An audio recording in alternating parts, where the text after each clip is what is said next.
Redeebitanii waan dhaggeeffataniif hin akkana isiniin jaabeekadhu. The doctor done his job and he's completed it. So please take this number and go to the police and you will get the other information.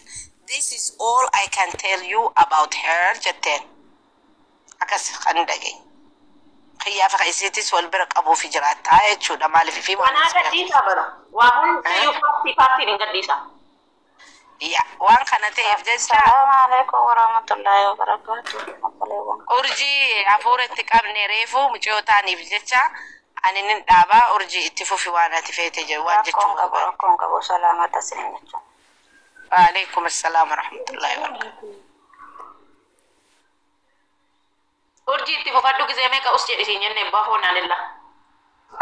Tamam ayee galatoma rakkoo miti wallahi ani amma wanni guddaan anjoo muciyyoo namaatu ajjeese dhuga namaatu ajjeese akka itti namni ajjeese ifaan ifatti namaatu ajjeese namni ajjeese abulutti illee adda beekamu baatu numa abbaanu if beekaa dhiini namaan dhokatu ammoo dhibbaan dhibbatti muciyyoon harka namaatiin duute akkaan taatu akka malee taatu shira xaxameen duute rabbi dhugaa ishee haa baasu wallahi hedduu garaa nama nyaata wanni arra ta'e kuni boruna taha wanni kuni eessatti booda aanaa waan jaamu wallahi nama meeqa rabbashu jira sinii galee saniif dhugaa muciyyoo rabbiin haa baasu ani wanni jedhu seerri biyya namaa nama ifiin du'e osoo nuti amma biyya kanatti mucaa tokko mana keessa dhiisnee ilmoon xiqqishoon kaarabaan ifiin koontaatu wal godhee gubee du'e rabbi rahmataa godhuuf kashafaa rabbi haa godhu haati biqaalaa waa biteettee gabbaate gaafa isin ol deebitu manni balbalu jira haadha ol seenuu dhokkaniiti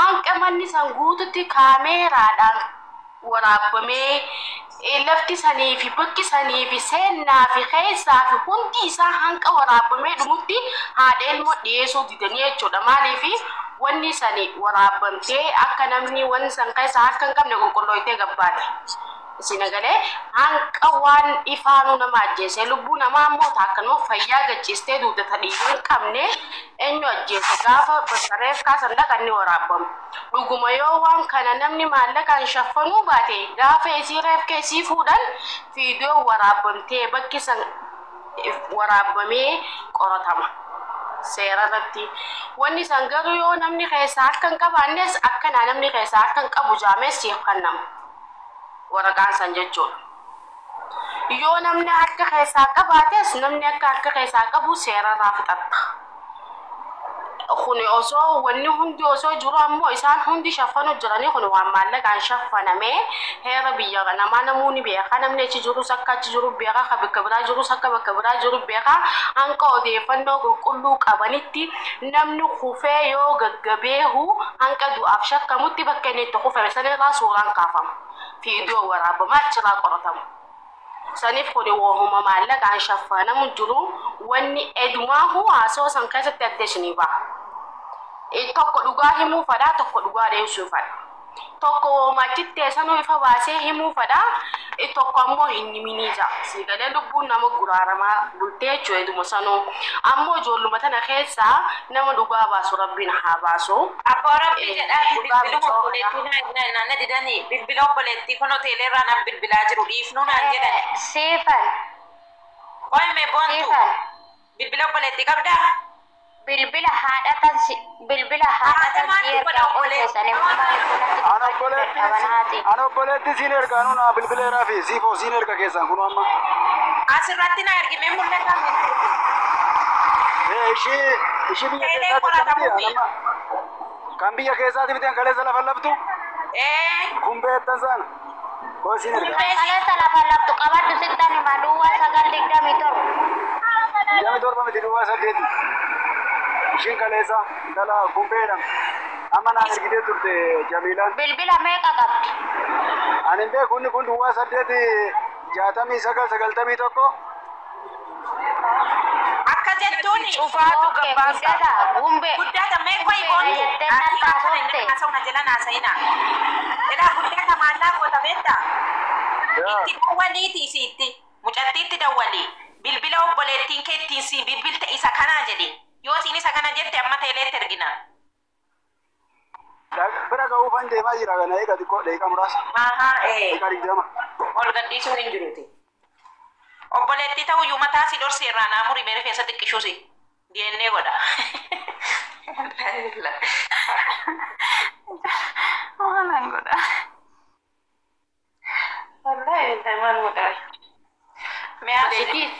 Duna dibeni beeka. Sinirraa hin bu'aa. Ani amma obboleettii keessatti waa tahee yoo naan jaani hanga shakkiin karaa namni isiin beene namni eenyummaa isiin beene ka miidiyaa kanarra dage dhugaa isii baasuuf shoora kaa'u kana obboleettii wajjin dhalatte jaansanii xiqqeesh takka mamamne siin galee xiqqeesh takka wanta akka ittiin dhaga'amne.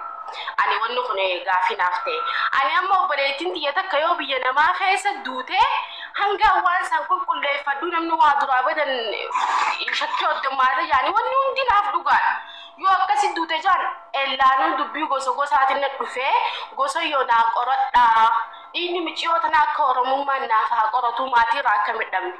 Maatiin dhuguma obboleettii eega taate nuti warri miidiyaa kanarra jiru coosanii oromummaa isii malee yoo wanni kun shiraan maallaqaan xaxamutti hin jiraatin obboleettiin isiisan nuti akkana dhageenye nama kanaan nuuf hime nuti biyya san hin jiru namni biyya san jiru.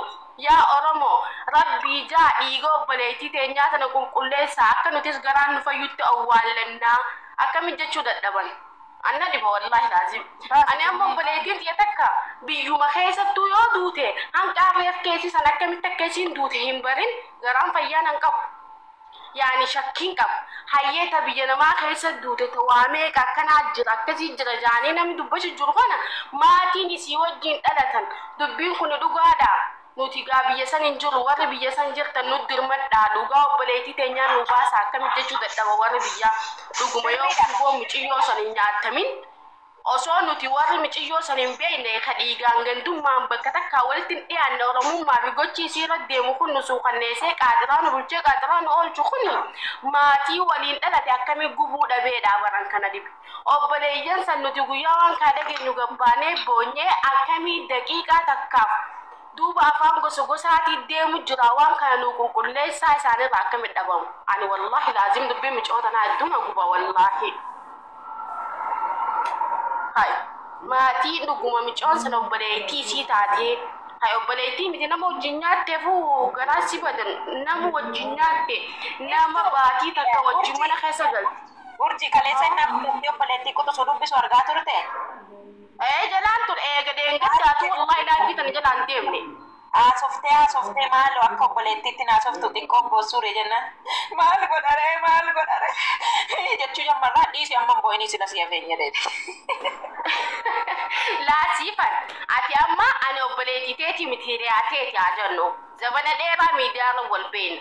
Akka tasaa urjii mana madaamii keessa duutee yoo jaan dhuguma miciyyoon san mana madaamii keessa dhukkubuu isiin dhageenya akkamiin duutee mee namni suudii keessa jiru san itti achi dhiyaadhaa waan isiin taatee fi akkamitti akka isiin dhukkubuu fi maal akka isiin taate rabbii jaanaa bara miciyyoon san hiriyaatii yata yeroo dheeraatii jettaa bara. Ani amma akkasittiin beeka. Yoo obboleettii tiyyatanii wajjin dhaladhe taate yoo alle hin dhamanuu achi jiraadhee fi nakku achi jiraadhee nakku ija tiyya taanaa laala. Rabbi jana dirmadhaa dhugaa micooti jaanaa qulqulleessaan jaaha.